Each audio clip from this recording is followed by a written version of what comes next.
Alrighty, so today we're going to be continuing with talking about subjects and predicates. So last week when we talked about subjects and predicates, we talked about using them to make complete sentences. This week we're going to talk about using subjects and predicates to combine sentences to make compound sentences. We're going to do that by using compound subjects and compound predicates. So let's take a look at what those are and what that means. So first, a compound subject is a subject that has two or more nouns or pronouns that are joined together by something called a conjunction. So a conjunction is just kind of a fancy way to say joining word. So like and, so, but, words like that. Compound subjects also share the same predicate. So their kind of verb phrase is the same. So our first example, Suki and Spot walked to the park in the rain. Suki and Spot is our compound subject. It has two subjects and they're joined by the conjunction and. Cars, buses, and trucks splashed water on them. Cars, buses, and trucks is our compound subject. They all share the predicate splashed water on them. So we could almost think about breaking this into multiple sentences. We could say cars splashed water on them, buses splashed water on them, trucks splashed water on them. So we could kind of chunk these up and break them into smaller sentences.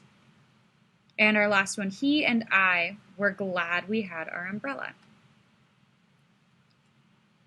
And then our compound predicates they're very similar to compound subjects. They have two or more verbs that are joined by a conjunction, and they share the same subject. So for example, Suki went in the restroom and wiped off her shoes. So we see went in the restroom and wiped off her shoes. That is our compound predicate. We have those two kind of verb phrases joined by and. Then we have Paula followed Suki and waited for her. So we have followed Suki and waited for her. These are compound predicates. We can also have a sentence that has both a compound subject and a compound predicate. Our sentences can have both. So let's take a look at an example of that. For example, Tina and Marie, so there's our compound subject, went to the mall and shopped for an hour. There's our compound predicate. So we can have both. So our first section, numbers 1 through 4, we're going to circle our compound subjects and underline our compound predicates. Number 1, Steve and Jerry went to the store and bought some gum. Steve and Jerry is our compound subject. Went to the store and bought some gum is our predicate, is our compound predicate. So I'd like you to pause the video, and I want you to complete 2, 3, and 4 on your own, and then you can restart the video when you're done and check your answers. All right, number 2, police and firefighters worked together and put out the fire. So police and firefighters is our subject. They're our ones doing our action. The action that they're doing is worked together and put out the fire. And that is our compound predicate. Number 3, Karen and Marcia did their homework and checked it twice. Karen and Marcia is our subject. Did their homework and checked it twice is our predicate. Number 4, in preschool, the boys and girls drew pictures and colored them. Boys and girls is our subject. Drew pictures and colored them is our predicate. So numbers 5 through 14, we're kind of completing our sentences. So I'm going to give you some examples, but you can kind of write your own. So I'll give you an example for a couple of them, but then I want you to finish the rest of them on your own. Number 5, we need to insert a compound subject to go with our predicates. So I'm going to say, Miss Zyke and Miss Sally ate peanut butter sandwiches. And then let's see, I'll look at number 7. Blank don't make good pets. So we can say lions and alligators don't make good pets. So 6, 8, and 9 you're going to complete on your own.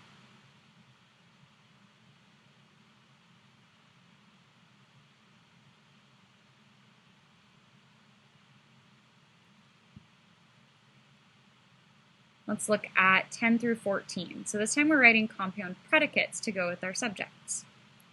So for example, number 10, a scary book gave me nightmares.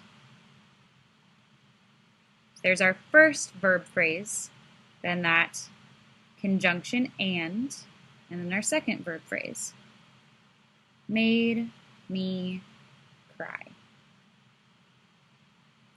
So we could almost break this into two different sentences. A scary book gave me nightmares. A scary book made me cry.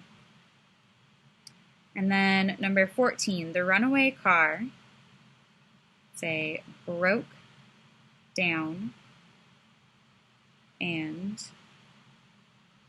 crashed. Again, we can break this into two sentences. The runaway car broke down. The runaway car crashed. And again, numbers 11, 12, and 13, you are going to complete on your own.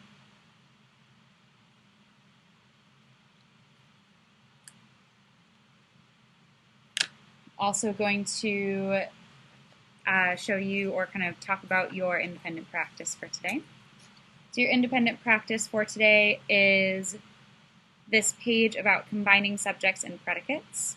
So at the top, we have some information. So combining subjects says too many short sentences make writing sound choppy. Often we can combine two sentences that have different subjects and the same predicate.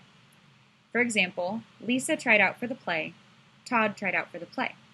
That sounds really choppy. We want our writing to sound a lot more smooth. So we can combine our subjects and say Lisa and Todd tried out for the play.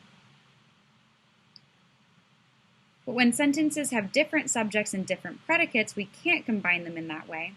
Each subject and predicate has to stay together. The two short sentences can be combined with a subject or with a conjunction like and. We got to make sure we add a comma before and. For example, Lisa got a part in the play. Todd will make the scenery. We can combine those into a compound sentence to make Lisa got a part in the play, comma, and Todd will help make the scenery. We can also combine predicates. Too many short sentences make writing sound choppy. Often we can combine two sentences that have different predicates and the same subject. For example, Andy got up late this morning. He nearly missed the bus. With a compound predicate, we could say Andy got up late this morning and nearly missed the bus. Pronouns that are taking the place of a person's name in the second sentence can still be combined together. Those sentences can still be combined together. And then to kind of reiterate it again, sentences that have different subjects and different predicates, we can't combine them in the same way. So for example, Andy got up late this morning, Cindy got up early. We could combine it and say Andy got up late this morning, but Cindy got up early. So your independent practice, you have 6 sentences, and I know I made a typo up here that should say if the, not if to. I made this worksheet myself, so I apologize for any typos. So if the sentences have the same predicate, you'll combine them with compound subjects, just like this side says. And if the sentences have the same subject, combine them with compound predicates, like this side says. And if the sentences have different subjects and different predicates, combine them using and or but, so like that bottom side part says. So you have 6 sentences, you have 2 of each kind. So you will rewrite your sentence as a compound sentence, either combining the subjects, combining the predicates, or combining the whole sentence. And your secret word for today, make sure you write this somewhere on your guided practice, is pineapple. Your word today is pineapple. So as always, if you have any questions or you need any help, please let me know. Please let me know or let Miss Sally know. We are here to help. Alrighty, I will see you all.